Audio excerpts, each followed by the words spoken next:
There are those who say the log cabin Republicans, they're the live and let live version of this. But listen, that's not a historic conservatism, and it certainly can't be a Christian conservatism. It just can't. This week, officially, the RNC announced a partnership with the log cabin Republicans, what's called a Pride Coalition. It's partnering with the log cabin Republicans to invest and mobilize LGBTQ communities ahead of the 2022 midterm elections. The announcement came during the log cabin's Republicans, I'm just reading here, Spirit of Lincoln Gala, which took place at, guess where? Mar-a-Lago in Palm Beach, Florida. And among the high-profile group of attendees were the former President Trump and First Lady Melania Trump, the event's guest of honor. Now, look, if conservative politics, and I'm just going to jump into politics, if conservative politics is about winning, it's about getting the votes out, then this is an alliance that makes sense, because here's a segment of the population that has been absolutely non-Republican in their voting. And we need to get them back. And they, by the way, they agree with us. Some of them do. And, we need to show, what we're about. And that's where this an ends justify the means approach to this on a political scale looks like. That's exactly what conservatism historically is not supposed to be. It's exactly what Christian conservatism, in other words, a sort of conservative approach to politics based on where the lines are drawn right now, based on the sides of the issues, because Christians believe in certain absolutes that transcend political realities, the theological bedrock truths, then this is unthinkable. This is a big deal. Conservatism is principle-based. It's based on an understanding of human nature. It's based on an understanding of the way human relationships are supposed to function together. It's based, don't miss this, on an assumption that the state is not the entire culture. The state is not the entire society. The state has a role, but the most important parts of our society are non-governmental institutions, and especially the family, the things that allow individual citizens to govern themselves.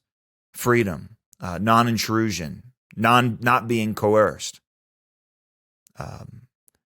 This is and by the way, that is grounded on a vision of the human person, which aligns with the biblical vision of the human person, that we are people of conviction, that there's something about us and the way that we're created. There's something to human nature that's given, that the world itself and the values we hold aren't just social constructs from top to bottom. This is an ends justify the means approach. And it absolutely, and I just don't want to come across like, well, no, Christians think it's immoral that that homosexual behavior is immoral, so therefore, this is being unequally yoked or something like that. I'm not even making that argument. The argument that I'm making is that a conservative vision of the political space has a limited role of government, destroying or redefining the family, not encouraging self-restraint, removing or redefining the institutions that help individual citizens restrain their own passions. That's at the heart of a conservative vision of life in the world. That's the only way, Maria, you can have a small government. Because if citizens can't govern themselves, then guess what? The big state has to come in and trample on it.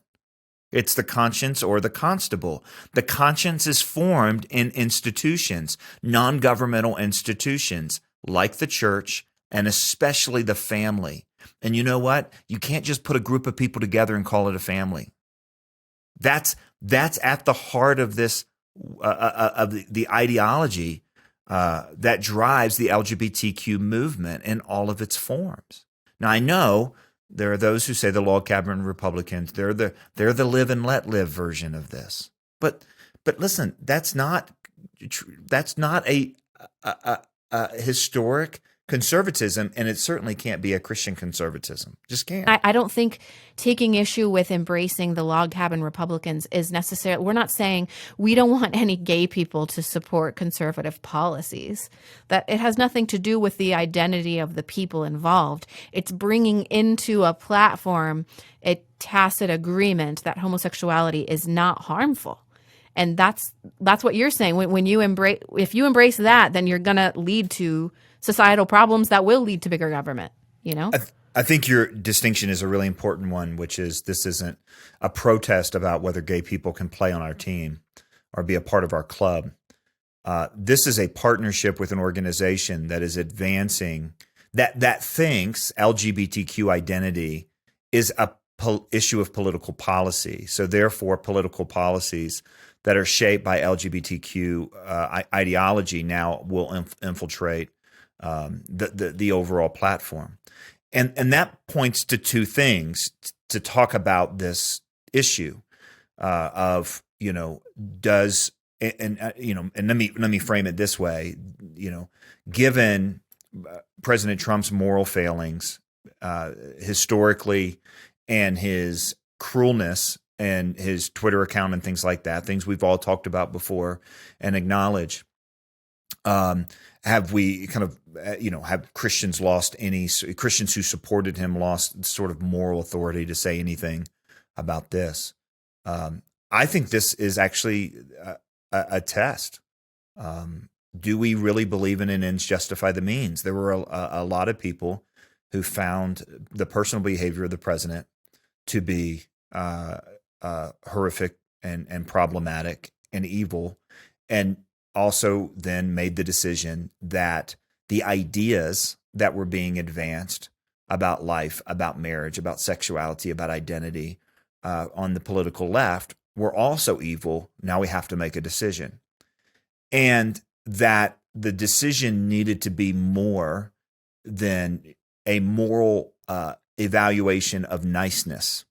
And unfortunately, that's where a lot of this goes. Your line about whether homosexuality itself is wrong and harmful versus whether we think racism is harmful and wrong. The answer is yes, unless you reduce moral evaluations down to just whether who's nice and who's mean. That's why, for example, I had a easier time understanding those who couldn't pull the lever for Trump than those who could pull the lever for Biden, justifying it on some sort of evangelical framework. I just can't, because it's basically saying that, well, this guy's nicer than this guy, and so therefore that's the moral evaluation. The second thing, though, that this reveals, and why I think this is a bigger deal, although I have said that Trump's behavior historically with women, Trump's treatment of others as cruelty is a moral failure, and that is not something we want in a leader. That when you're talking about a president, you're not just talking about a person. You're talking about a team, and you're talking about a whole set of policies. So the effectiveness of the team has to do with what they believe and how they will implement policy. That's my issue here with, a partnership. A partnership shows that the RNC is compromising conservative principles, because conservative principles of small government are incompatible with an organization that wants to destroy the family. And an organization that wants to destroy or redefine the family, this is not about, well, you have this lifestyle, so therefore, you can't be in our club. These will become policy compromises of conservatism, and that makes it not conservative anymore.